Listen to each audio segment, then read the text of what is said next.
Manni maree bulchiinsa magaalaa Shaggar hundaa'e. Sirna hundeeffama mana maree kanarratti obbo Qaabatoo Albee afyaa'ii mana marichaa ta'uun muudamaniiru.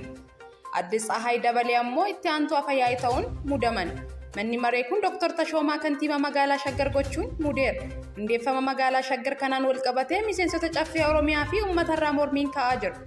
Jiraattota aanaa Sabbataa Hawaasii fi aanaa Baarak torbaanota darban kana keessa hiriira bahuun sababa kanaan tajaajila jalaa gufachuu mormaa turan. Jiraattonni kunniin tajaajila kanaan dura fageenya kiiloomeetira 30 fi 40 hin caalleet irratti argataa turan. Amma sababa magaalaa Shaggar of keessaa baaseef kiiloomeetira 200 ol imalanii tajaajila argachuuf akka dirqaman kaasan. Kanneen aanaa Sabbataa Hawaas keessaa gara Walisoo citan akkasumas aanaa Baarak keessaa gara Shawaa Kaabaa magaalaa Fiicheetti citan gaafiin isaanii mootummaaf dhiyeessanis deebii akka hin argan himan. Hundeeffama magaalaa Shaggar gaafii kan kaasan keessaa jiraattota qofaa miti. Qaamolee mootummaa keessaas gaafiin ka'aa ture. Gaafii miseensota caffee Oromiyaa dabalatee xiinxaltoota siyaasaa garaagaraan hundeeffama magaalaa Shaggar irratti ka'aa ture keessaa tokko caffeen Oromiyaa wixinee hundeeffama magaalichaa raggaasisuu osoo qabu dhoksaadhaan ta'e kan jedhudha. Waraanni bilisummaa Oromoo kan kibba Oromiyaa Gujii Lixaa keessa socho'u opereeshinii galgala Sanbata magaalaa Buree Horatti raawwateen hidhamtoota siyaasaa mana hidhaa magaalichaatti argaman 2,000 caalaa baasuu beeksise. Mootummaan injifannoo waraana bilisummaa Oromoo himatu kana hanga ammaatti waan jedhe hin qabu.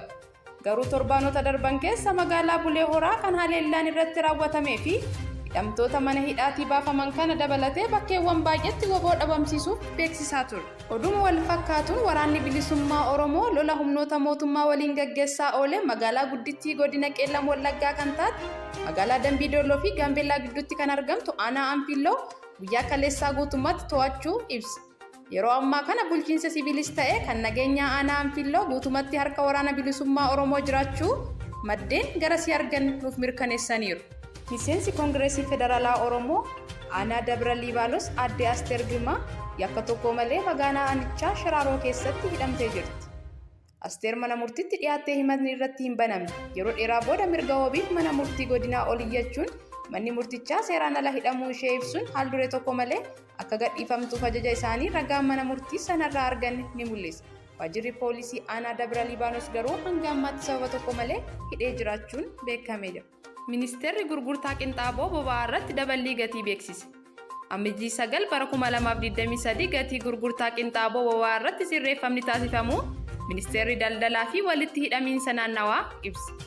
Akka ministeerichi beeksisetti kaleessa amajjii 9 bara 2023 halkan sa'aa 6 irraa eegalee fooyya'insi gatii taasifame deeggarsi kutaalee hawaasaa galii gadaanaa argataniif kennamuu akka dabalu ibseera. Haaluma kanaan beenziilii liitiriin tokko deeggarsa kennamaa tureen birrii 15 fi saantiba 76 irraa birrii 17 fi saantiba 33 tti, naafxaan liitirii tokkoo fi deeggarsi kennamaa ture birrii 19 fi saantiba 2 irraa birrii 22 fi saantiba 68 tti fooyya'eera. Marsaan sadaffaan kaleessa amajjii 9 bara 2023 halkan sa'aatii 6 irraa eegalee hanga gurraandhala 9 bara 2023 magaalaa Finfinneetti kan hojiirra oolu gatiin gurgurtaa qinxaaboo boba'aa beenziilii liitiriin birrii 61 fi saantiba 29, naafxaa adiin liitiriin birrii 67 fi saantiba 30, keroosiiniin liitirii birrii 67 fi saantiba 30 ta'eera. Naafxaan gurraachii fi salphaan liitirii birrii 49 fi saantiba 67, naafxaan gurraachi cimaan liitiriin birrii 48 fi saantiba 70, akkasumas boba'aan xiyyaaraa liitiriin birrii 67 fi saantiba 91 tti akka gurguramu murtaa'eera. Gaazexeessitoonni Suudaan Kibbaa 6 pirezidaantii biyyattii Saalvaa Kiir yeroo isaan fincaan ofirra fincaanan mul'isu miidiyaalee hawaasummaa irra bal'inaan qoodamuun wal qabatee hidhamuun dhagahame.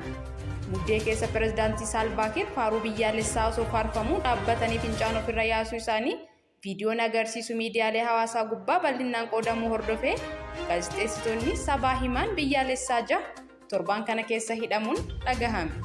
Dhaabbanni mirga gaazexeessitootaaf falmu CPJ'n gaazexeessitoonni kunniin akka hiikaman cimsee gaafatee jiraachuun dhagahame.